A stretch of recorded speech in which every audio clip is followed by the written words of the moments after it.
Ito guys yung pinapamanual sa atin. So magsisimula na tayo. Siyempre una nating ipiprepare is dito sa taas, ano.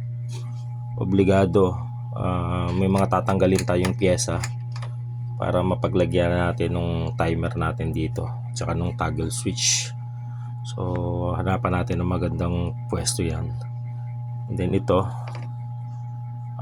instead na gumamit ng kuryente, tatakloban natin ito ng goma, isi-sealed natin para pag nilagay yung hose dito, bubuhayin sa gripo, diretso ang pasok dito, no? So hindi na kailangan gumamit ng kuryente.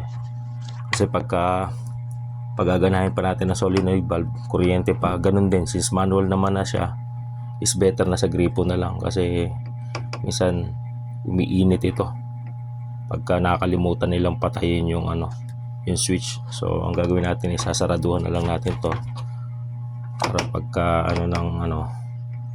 paglagay ng hose dito sa gripo na lang, papasok na yung tubig doon, ano. So manual, ganun ang ating gagawin. So ito guys yung una kong ginawa. Ayan, lagyan na lang natin goma and then tutornilyo dyan, no? So yun yung una kong ginawa, dyan papasok yung tubig. O yan na nga guys, dito natin papapasokin yung tubig. Yan, nilagyan ko ng goma. So wala na siyang kumbaga hindi mo na kailangan ng kuryente, ano. So ibig sabihin yung wirings yan hindi na natin dyan itatap.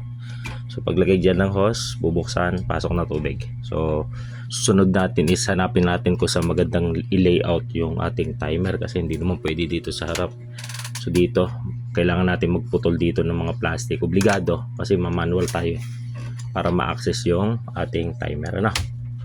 Ganun lang. So kailangan dito dalawa kumasya timer ng wash at saka dryer para hindi mag-alangan. So hanapan ko muna ng pwesto.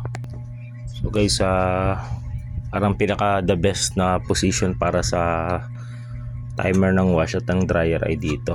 So baka pagtabihin ko na lang sila kasi wala namang ibang magandang pwesto, no? So ito kailangan tumatanggal para hindi babangga yung yung ating timer.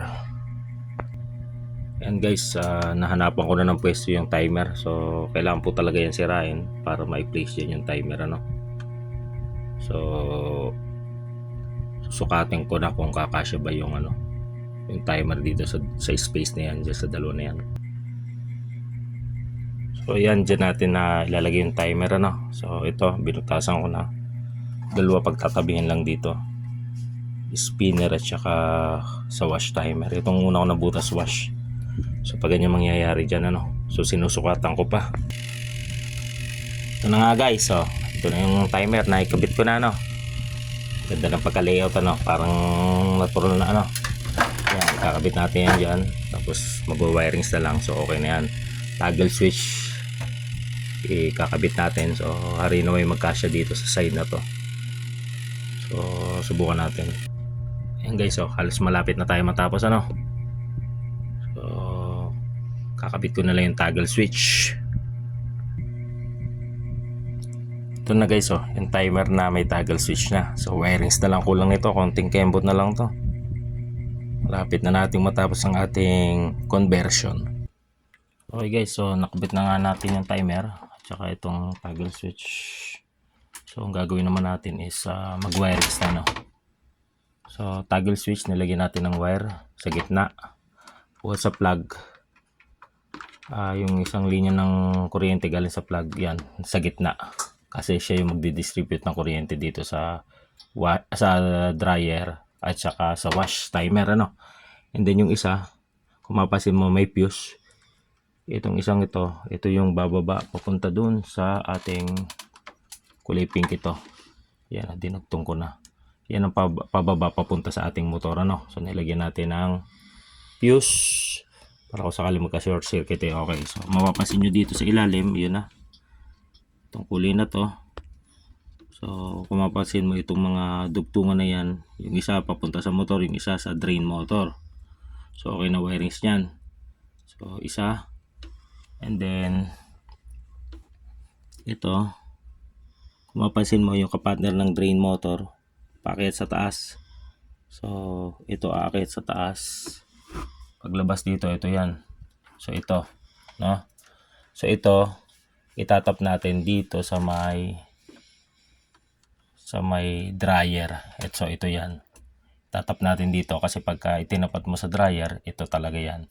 So itatap mo yan dito para once na yung toggle switch nilipat mo sa dryer, susupply na yung kuryente dun sa drain motor. Kasi kung mapapansin mo, yung line 1 nga is papunta sa drain motor, yung ito kanina, di ba? So sa motor, sa drain motor, so ito na yung isa linya. So pag nakompleto na yung cycle ng kuryente, line 2, ito nga, so ito yan, lalagay dun sa sa toggle switch doon.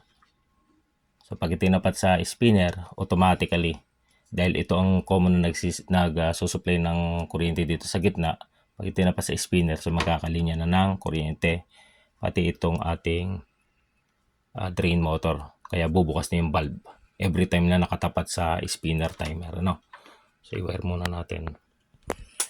So ito na nga guys, nadikit ko na nadikit tuloy.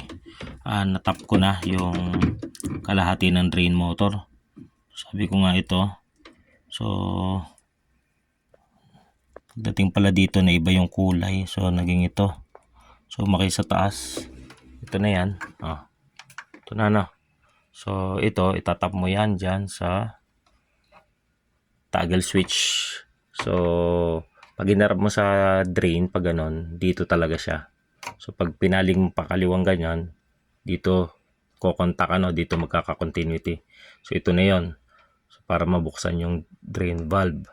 And then yung isa ng spinner is itatap mo dito. Yan, ganyan ang mangyayari, And then tapos itong isa, itatap naman natin sa isa dito sa capacitor. So magta-trial and error tayo kung alin yung kung alin dyan sa dalawa ang magsasabay sa clutch para umengage. So doon natin siya ikakapit. So pag halimbawa dito sa red ay parang umikot lang siya at hindi sumama yung tab ng spinner, hindi dyan. So ibig sabihin dito sa kabila. Kasi nga itong red and yellow ay sa capacitor yan. So hanapin mo lang dyan sa dalawang yan kung saan mo itatap ito. So ipapahuli na natin yan, So ito muna tayo ito para gumana spinner dito. Yan, tatap, Okay. So yan, basta itong ating isang ito, mamaya na natin ikakabit, kasi hahanapin natin dito sa dalawang to kung alin na magsasabay sa tab ng spinner. Dito sa dalawang ito.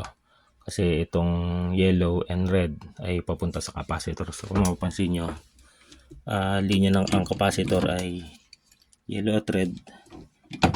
And then sa motor may dalawang kulay din.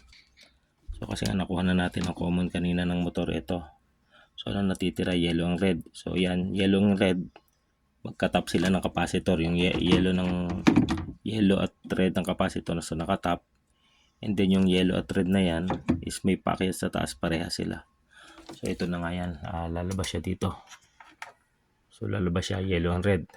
Yung yellow and red na yan is dito yan sa capacitor, So itatap ko lang. O yan guys, natap ko na yung forward reverse ng timer dun sa linya ng capacitor pababa at dun sa linya ng ng motor sa baba, So mamaya ko to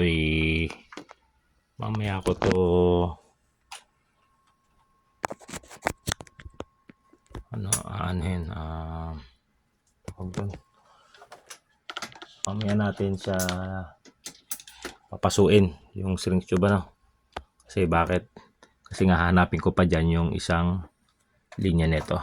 Kasi magtatap ako dyan para sumabay yung top ng spinner. So ngayon ito common, saan ba ito ilalagay? So syempre dito naman sa isang toggle switch yung common yan. Yan. So para pagka itinapat yung toggle switch papunta sa wash, magsusupply ng kuryente dito sa wash, So ididikit lang natin. Ito na nga, alos tapos na tayo guys, So ngayon itapat natin siya sa spinner.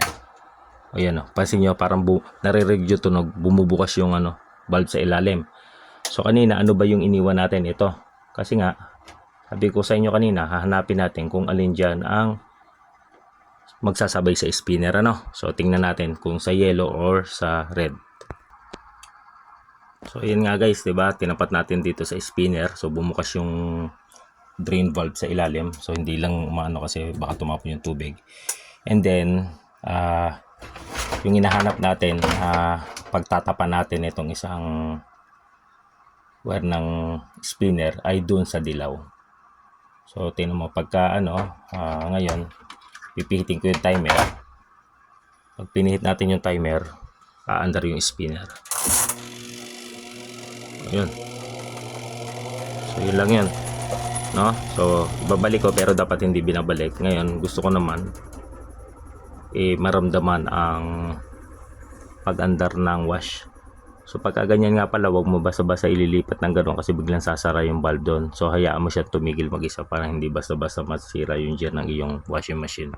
So ayan, pagka tumigil na yung tab ng spinner, at saka po natin to ilipat, ano.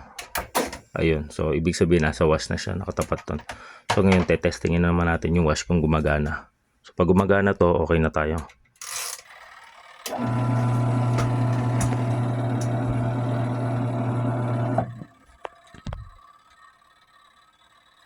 So makita nyo guys, okay na, di ba?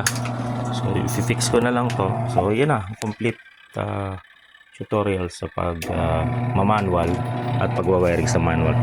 So reverse yan, forward. So okay na tayo. Okay, so ayusin ko na lang to. O guys, yan na po yung ating na convert. So sasaraduhan ko na lang yan. Okay na po yung wirings. Then bukas ng maaga lilinisin natin. Pwede na natin sa uli sa may-ari. So ganun lang pagka-convert. Panoorin nyo ng buo, matututunan nyo. Maraming salamat guys. God bless you.